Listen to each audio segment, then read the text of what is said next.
महागठबंधन 39 seat जीतेगी और 1 seat बमुश्किल से भाजपा ले जा सकती है। आज खुशी की बात है कि विधानसभा बहादुरगंज के अंदर असुरा दर्जनों जगह को हम लोगों ने असुरा बना दिया है। बड़े बड़े मुख्यमंत्रियों का टिकट कटा, लेकिन उनके लोगों का कहना है कि कोई ऐसा पैदा नहीं हुआ है जो डॉक्टर साहब का टिकट को काट दे। अख्तर अली मान एक अच्छे वक्ता हैं, अच्छे नेता हैं, इसमें कोई दो राय नहीं, लेकिन लोग कह देंगे कि अगर ओवैसी की पार्टी ना आती तो शायद मुश्किल था। 1 सीट क्या कर देता है कि पूरे हिंदुस्तान का माहौल खराब करता है। मान के ही चलते हैं कि ये गालीबाज लोगों की टीम है, ये कोई पार्टी नहीं है, इसका कोई संस्कार नहीं है, ये गालीबाज टीम है, गाली ही इसका मेमोरेंडम में है। अख्तर उल ईमान साहब,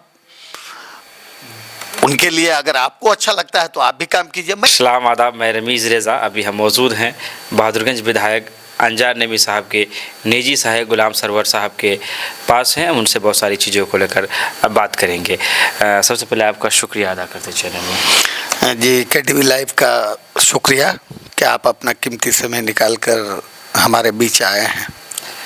हाँ, बात उसी को सबसे शुरुआत करना चाहेंगे कि अभी जिस तरह से हम लोग महिषवतना केका घाट और वो खाड़ी बस्ती महिषवतना में गया, वहाँ के लोगों का हम लोगों ने देखा, लोगों में उत्सुकता भी है जिस तरह से काम किया गया, लेकिन लोग चाहते कि उस काम के दायरे को थोड़ा सा और बढ़ाया जाए। कुछ 50-60 मीटर छूट रहे हैं।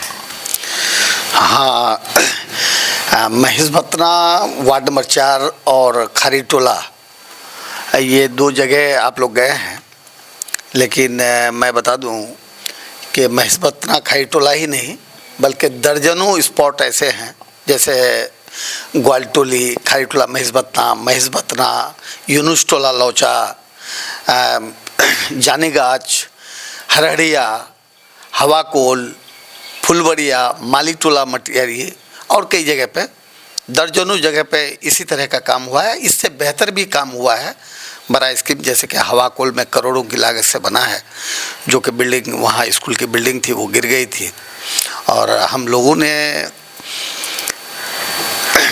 जब फ्लड फाइटिंग के दौरान जब हम लोग जा रहे थे क्षेत्र में, हमारे विधायक जी जा रहे थे जगह जगह, तो लोगों की एक डिमांड थी कि वो असुरा जैसा काम हो।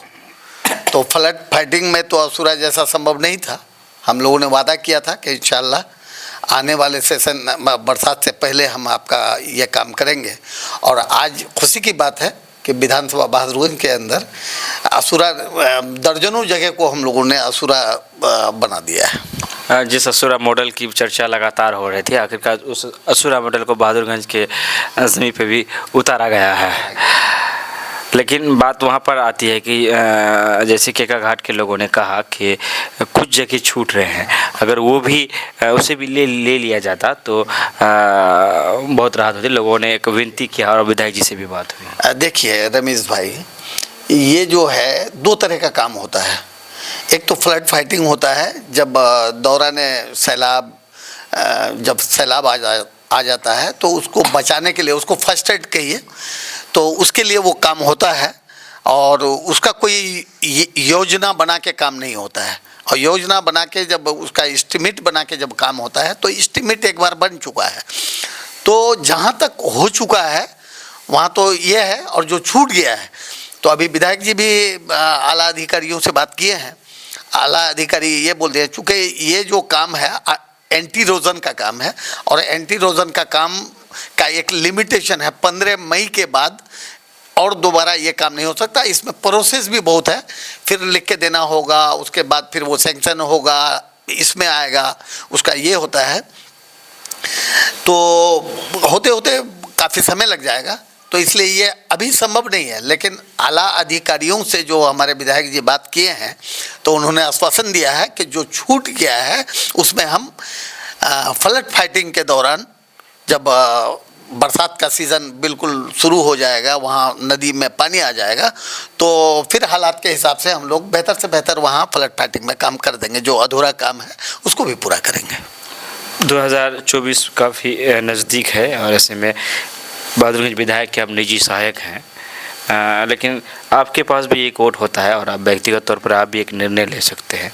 क्या लगता है इस बार 2024 में क्या गुल खिलेगा? मैं तो समझता हूं कि जो महागठबंधन है, महागठबंधन इस बार जो पिछला चुनाव हुआ था 2019 में, तो महागठबंधन का एक वाहिद सीट किशनगंज डॉक्टर जावेद आज़ाद साहब कामयाब हुए थे। बाकी 39 सीट पे एनडीए गठबंधन की जीत हुई थी। जस्ट इस बार उल्टा होने जा रहा है, महागठबंधन 39 सीट जीतेगी और एक सीट बमुश्किल से भाजपा ले जा सकती है। किशनगंज की अगर हम बात करें, भाजपा की हार हो, लगभग अमूमन हर शांति प्रिय लोगों की ये ख्वाहिश भी है। मैं किशनगंज की बात कर रहा था। किशनगंज में किशनगंज की अगर बात करें तो यहाँ मैं दरअसल चाह रहा था कि यहाँ के बारे में आप बोलें। अच्छा, किशनगंज के बारे में देखिए, जीत तय है कि महागठबंधन की होगी। अब महागठबंधन का टिकट किसको मिलेगा ये देखने वाली बात है। इसके कई दावेदार हैं। मास्टर मुजाहिद साहब भी प्रबल दावेदार हैं। वो कह रहे हैं कि उनको टिकट मिलेगी। डॉक्टर जावेद आज़ाद जो 40 सीट जीतकर 40 सीट में एक एकलौता सीट निकालने में कामयाब हुए थे, तो उनके तरफ से भी उनके लोग कह रहे हैं, कांग्रेस के लोग कह रहे हैं कि किसी भी कीमत पे हमारी टिकट नहीं कटने जा रही है। तो देखने वाली बात होगी कि जिसको महागठबंधन की टिकट मिलेगी, यहाँ की जनता उसको कामयाब करेगी। जबकि कांग्रेस से जो कैंडिडेट है वो सेटिंग है, उसके बाद फिर आपका ये कहना है कि जिसको टिकट मिलेगी, यानी फाइनल नहीं है कि जो सेटिंग है उन्हें टिकट मिलना है। नहीं, ये कहना मुश्किल है, चूँकि पहले भी ऐसा होता आया है। पूर्व के मुख्यमंत्रियों का टिकट कट गया है, तो डॉक्टर जावेद साहब कोई बड़ी बात नहीं है, टिकट कट सकता है। हो सकता है जेडीयू में चला जाए ये सीट, हो सकता है कांग्रेस महागठबंधन से मास्टर मुजाहिद को ही टिकट मिल जाए। तो ये तो हमारे जो शीर्ष नेतृत्व हैं वो फैसला करेंगे। हम लोग जैसे आदमी को इसमें बिल्कुल सटीक ये बोल देना कि फलां को टिकट मिलने जा रही है, ये बेईमानी होगी। शीर्ष नेतृत्व को ही आखिर तय करना होता है। लेकिन आपने एक बड़ी बात कही कि डॉक्टर जावेद कोई वो नहीं है, बड़े बड़े मुख्यमंत्रियों का टिकट कटा है, लेकिन उनके लोगों का कहना है कि कोई ऐसा पैदा नहीं हुआ है जो डॉक्टर साहब का टिकट को काट दे। तो अब वो तो उनका अपना उनकी अपनी राय है, और वो किस बिना पे कह रहे हैं, तो मेरे ख्याल से वो ज़्यादा बेहतर कहेंगे। जदयू और कांग्रेस जबकि महागठबंधन में है, और एक तरह से ऐसी लड़ाई तो नहीं कह सकता, लेकिन एक खींचातानी हो रही है, जिसका फ़ायदा मैं समझता हूँ बीजेपी या मजलिस को सीधा साधा मिलने वाला है इस बार। हाँ, इससे इनकार हम नहीं करते कि चूँकि जहाँ भी अगर आपसी लड़ाई में दूसरे को फ़ायदा होता ही है, और लेकिन मुझे ऐसा यकीन है कि महागठबंधन की टिकट जिसको भी मिलेगी वो यहाँ से सफल होगा। चूँकि आप बहादुरगंज विधायक के निजी सहायक हैं, तो मैं आपने कुछ कामों का जिक्र किया, चाहे पूर्वी बेल्ट की बात करें या आपका लोचा मजबूता की बात करें, लेकिन जब हम लोग भी दौरा करते हैं तो वहाँ के लोगों द्वारा ये बातें रखी जाती है कि आपने काम किया है। लेकिन वहीं पर एक क्षेत्र ऐसा है जिसे जहाँ की जनता भी कह रही है, और मैं समझता हूँ कि शायद आप भी इससे वो कर लें, या फिर जानबूझकर इस इलाके को छोड़ा जाता है, जैसे कि बनगमा हो गया, चंदवार हो गया, शमेश्वर हो गया, जो कि किसी और आपके विपक्षियों का बाहुल इलाका कहा जाता है। तो क्या किसी दूसरे का इलाका होने के नाते उसमें कम काम किए गए हैं? नहीं, ये ऐसा नहीं है, क्योंकि आप बखूबी जानते हैं कि पहली बार जब हम लोग 2020 में चुन के आए थे, तो उसके बाद कोरोना काल चला, एक साल हमारा फंड ही नहीं मिला। दूसरा साल फंड मिला तो एक एमएलए को कितना फंड मिलता है? 3 करोड़ रुपया मिलता है। 3 करोड़ रुपया से वो जितना हो सका छोटा छोटा रोड आपके समयसर में भी बना है। और अभी हम फिर बनगवा की आप बात किए तो मैं कह रहा हूँ कि अभी हम 23-24 तारीख को बनगवा एक रोड का शिलान्यास करने जाएंगे विधायक फंड से। और बाकी जो मुख्यमंत्री ग्रामीण संपर्क योजना है, ये खुशी की बात है कि हम आपको ये बताते हुए मुझे खुशी हो रही है कि अभी मेरे पास लिस्ट है 173 रोड, जो छोटा छोटा रोड है, मुख्य रोड से गांव को जोड़ने वाली सड़कें हैं, तो ये 173 रोड हमारा सैंक्शन हो चुका है। अब इंशाल्लाह बहुत जल्द जो है 2-3 महीने के अंदर उनका DPR बनेगा और फिर टेंडर होगा। 173 रोड हो जाने के बाद मैं नहीं समझता हूँ कि कोई भी छोटा रोड गांव में और बचेगा। हम लोगों ने महेश भतना का दौरा किया था और वहाँ के लोगों ने आपकी तारीफ़ भी की कि हमारा जो निजी जो सहायक है उनका भी हमें फ़ायदा मिल रहा है और बहुत सारे काम भी हुए हैं। जो सड़क थी आप लोगों का बरसों से उसका मांग चल रहा था, लोग कह रहे थे कि रोड नहीं तो वोट नहीं, हर चुनाव में देख, लेकिन अंततः वो रोड बन गया। और वहाँ के लोगों ने कहा कि विधायक जी का तो धन्यवाद है ही, लेकिन हमारा निजी सहायक हमारा इलाके के होने का भी फ़ायदा मिल रहा है। और हमने भी जब आकलन किया तो बहुत ज़्यादा कार्य महेश भतना में किया गया है। बनिस्पत अगर हम बनगांव से तुलना करें, मलिक चनवार से तुलना करें, समेसर से तुलना करें, गुआबाड़ी से तुलना करें, तो कहना कि राजनीति कहना कि उस लिहाज से तो आप सही कर रहे हैं, लेकिन अगर सबको एक मिलाकर सोचते उस लिहाज से आप गलत कर रहे हैं। नहीं, देखिए उनका सोच का नज़रिया अलग है। जो बीमार होता है डॉक्टर उसका इलाज करता है, तो एक बीमारू पंचायत बन के रह गया था महेश भतना, आप भी जानते होंगे। और जिसका उदाहरण है कि आपने एक घटना सुना था, MP साहब और जनान के बीच एक वार्ड नंबर 4 ऑडियो वायरल भी हुआ था।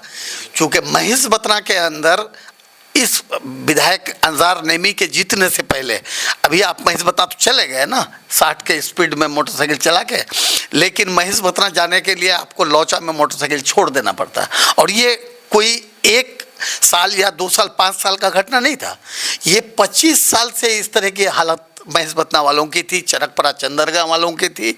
इधर डोहर का आपने एक वीडियो देखा था कि ऊपर से तौसीफ साहब बारात जा रहे हैं और नीचे से ट्रैक्टर पे उसकी लाश जा रही है कोई। तो इस तरह की सड़कें हम लोगों ने पहले चिन्हित किया कि वो सड़क जो 20 साल 25 साल 30 साल से नहीं बन पाया है, ऐसी सड़कों को फर्स्ट फेज में हम लोगों ने काम करने का काम किया। उसमें महेश भतना भी था। इसमें अब मेरा कोई बहुत बड़ा रोल नहीं है। ये MLA साहब खुद चुनाव के दरमियान जब वो क्षेत्र में गए थे तो वो देखे थे कि भाई इन सड़कों का होना बहुत ज़रूरी है। चूँकि वहाँ एक ये भी है, महेश भतना में एक हाई स्कूल है, महेश भतना में एक सरकार भवन है, तो ऐसे क्षेत्र में हाई स्कूल जाने के लिए कठिनाई थी। 6 महीना हमारा हाई स्कूल बंद रहता था, बच्चियाँ लड़के हो या लड़कियाँ छात्र छात्राएँ स्कूल नहीं जा पाते थे, तो वो बहुत ज़रूरी था।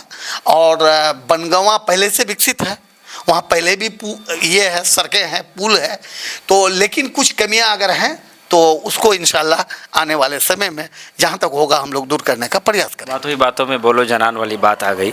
चूँकि आपको भी काफ़ी फ़ोन रिस्पीक करने होते हैं, तो क्या कभी आपके साथ ऐसा हुआ कि सामने वाला बहुत बदतमीज़ी से बात कर रहा है, अभद्रता कर रहा है और आपकी बर्दाश्त की जो एक सीमा होती है वो ख़त्म हो रहा है और मन करता है कि मैं भी शुरू हो जाऊँ, और फिर आपने किसी तरह कंट्रोल किया है कि नहीं? क्या कभी ऐसा हुआ? कई बार हुआ है, लेकिन हम लोग तो दिमाग में पहले से ही बना लेते हैं कि चूँकि आजकल अगर जरा सी भी गलती से भी आप कुछ गुस्से में भी कुछ बोल दिए तो नाराज़गी अगर जाहिर कर दिए तो वो आपको ऑडियो वायरल कर दिया होता है। और कई बार मेरा भी ऑडियो वायरल हुआ है, आपने देखा है, मेरे महेश भतना का लड़का हमारा ऑडियो वायरल कर दिया है और वो किसी नेता से मुंसलिक है, जुड़ा हुआ है, तो उनका टारगेटेड होता है। कुछ लोग ऐसे भी आते हैं मेरे पास, चूँकि अब फ़ोन सुनते सुनते हम लोग अभ्यस्त हो गए हैं, हमें पता चल जाता है कि ये इस आदमी का मंशा क्या है, ये हमको उकसाता है, बुलवाना चाहता है। लेकिन हम लोग ऐसे नहीं हैं, हमारे ना विधायक हैं ना विधायक के कोई कार्यकर्ता ऐसे हैं कि जानबूझ के हम कभी ये नहीं करते हैं।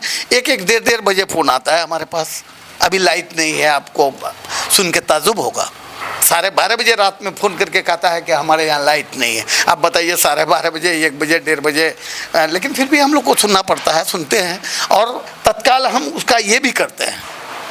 आपने देखा होगा, आप खुद इस बात के गवाह हैं कि आपने इस बात की तस्दीक कीजिए आप कि क्या 12:15 बजे रात में आपने अपने व्हाट्सएप में मेरे ग्रुप में अपना प्रॉब्लम रखा था और मैंने उसी वक्त संबंधित अधिकारी से बात करके उसका जो निदान था वो मैं आपके व्हाट्सएप में डाला था। क्या ये सही है या नहीं है? और ये सिर्फ आपके साथ नहीं है, रोज़ हम लोग ऐसा करते हैं। हमारा एक ग्रुप खुला हुआ है जो समस्या ग्रुप है ये, अगर आपका कोई समस्या है तो आपका फ़ोन नहीं लग रहा है या फ़ोन नहीं कर पा रहे हैं तो आप उस ग्रुप में सिर्फ लिख दीजिए, उसका निपटारा करने का काम हम लोगों का है और हम लोग करते भी आ रहे हैं।